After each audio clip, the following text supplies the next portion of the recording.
Good morning friends. आज उपभोक्ता संरक्षण अधिनियम में हम देखेंगे हार्म, अपहानि, क्षति, किसी भी उत्पाद से होने वाली क्षति, किसी भी सेवा से होने वाली क्षति के बारे में कि यदि किसी उपभोक्ता ने अपने लिए कोई प्रोडक्ट खरीदा, उससे जो उसे हानि हुई है वो क्षति का वो व्यक्ति प्राप्त करता है। वो हानि कैसे होती है, क्या है और किन आधारों पर आपका केस चल पाता है या खारिज हो पाता है, तो आज हम समझेंगे अब हानि क्या होती है।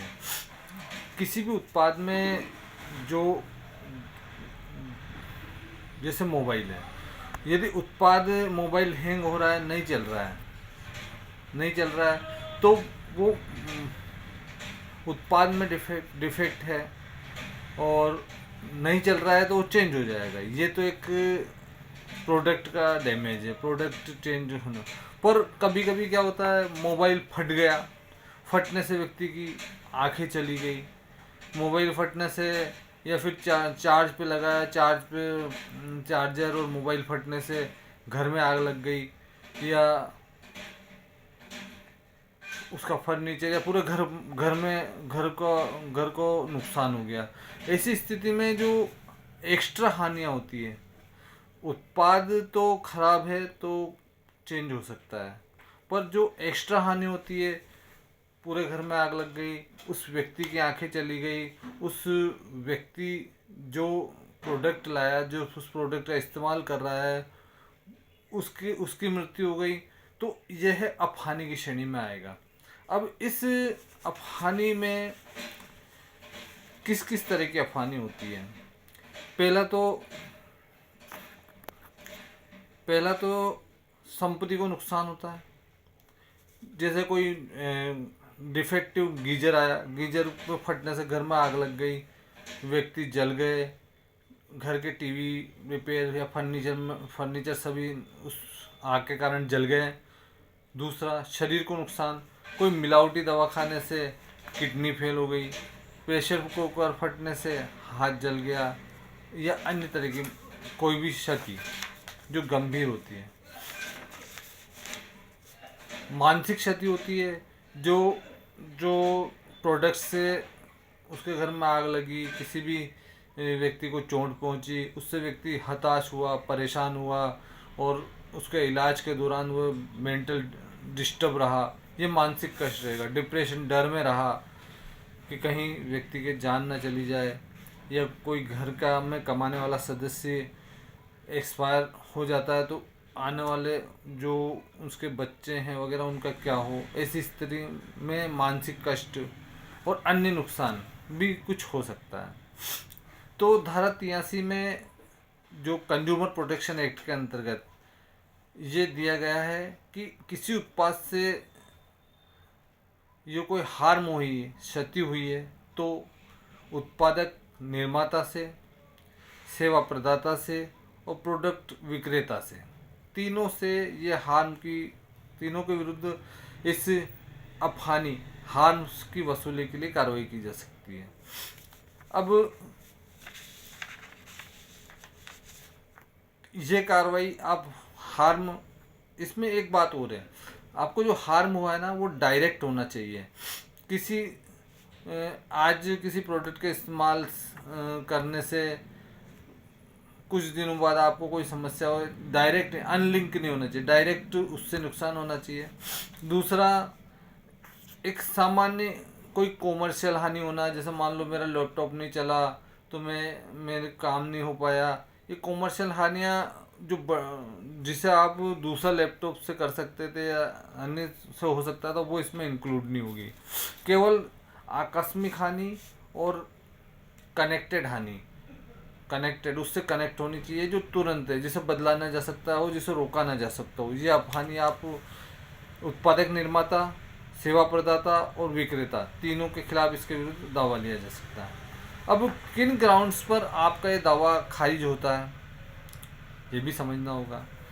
प्रोडक्ट का आपने पहले नंबर पर आपने गलत इस्तेमाल किया, जैसे माइक्रोवेव है, आपने माइक्रोवेव में जिन बर्तनों को नहीं रखना चाहिए था वो उसे रख दिया, स्टील का बर्तन रख दिया, माइक्रोवेव फट गया, गलत इस्तेमाल किया। मतलब किसी भी तरह के प्रोडक्ट को जो जिस यूज में आता है वह उस यूज में न लेकर उसका गलत इस्तेमाल किया, तो जिन जो उत्पादक निर्माता उसका लाइबल नहीं होगा। दूसरा, प्रोडक्ट में आपने खुद बदलाव किया, जैसे किसी कार में आपने नई एसेसरीज लगाई, उसमें मॉडिफिकेशन कराया और उस कार में कोई मॉडिफिकेशन के कारण नहीं हुआ, पर मॉडिफिकेशन एक रीजन बन सकता है जो बाद में घटना के बाद पता नहीं लगता, उस मॉडिफिकेशन के कारण आपका केस खारिज हो सकता है।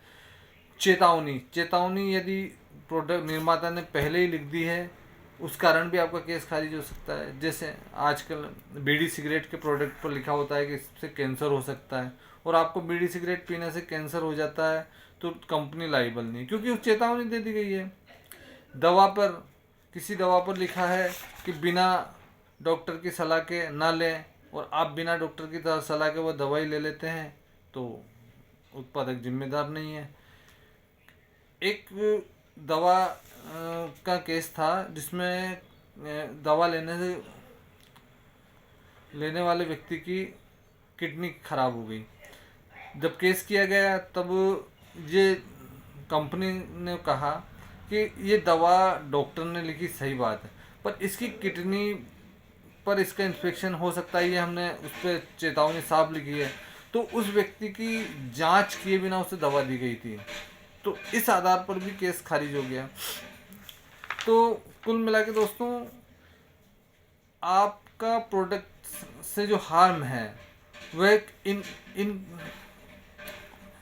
आपको चेतावनी दे दी गई है कि भाई इस प्रोडक्ट से इस तरह का हार्म हो सकते हैं, और आप उसमें उस जो सावधानी को बरते बिना ले लेते हैं तो आपका केस खारिज हो सकता है।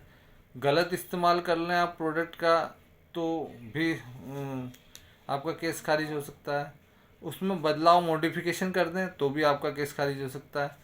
और हानि का डायरेक्ट लिंक होना चाहिए। डायरेक्ट लिंक कैसे, कि आज मिलावटी दूध पिया आपने और अगले दिन आपको बुखार आया और डॉक्टर ने कहा वायरल है, तो आज उस दूध का असर कल हो रहा है, कल नहीं होगा, क्योंकि आज अगर तुरंत उसका साइड इफेक्ट है तो आज ही आप अगर बीमार हो रहे हो तो डायरेक्ट लिंक होना चाहिए।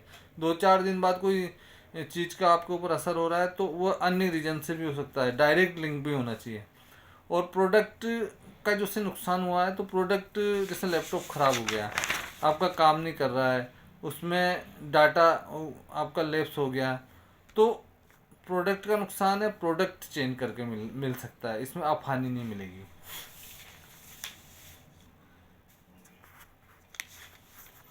किस किस तरह की आप इसमें खारिज हुए हैं, इस तरह की अपन देखते हैं।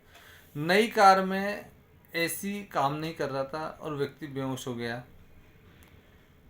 तो इसमें हार्म सेकंड, इसको व्यक्ति का एसी काम नहीं कर रहा था तो उस कार को छोड़ सकता था, उस कार से बाहर जा सकता था, इसलिए उस व्यक्ति को इसमें इस क्षति नहीं दी गई। सिनेमा घर में गुनसाट होते हुई आग लगने के कारण, तो उस सिनेमा का प्रोडक्ट को उसके लिए लाइबल नहीं माना। का एक दवा कंपनी का उदाहरण मैंने बता ही दिया आपने।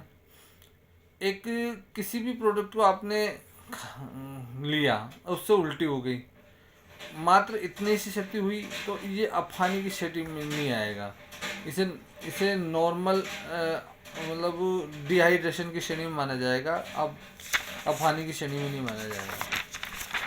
आपको मेरी जानकारी अच्छी लगी तो लाइक एंड शेयर करें, और किसी भी प्रोडक्ट को यूज करने के पहले उस प्रोडक्ट पर लिखी हुई चेतावनी भी पढ़ें। Good morning.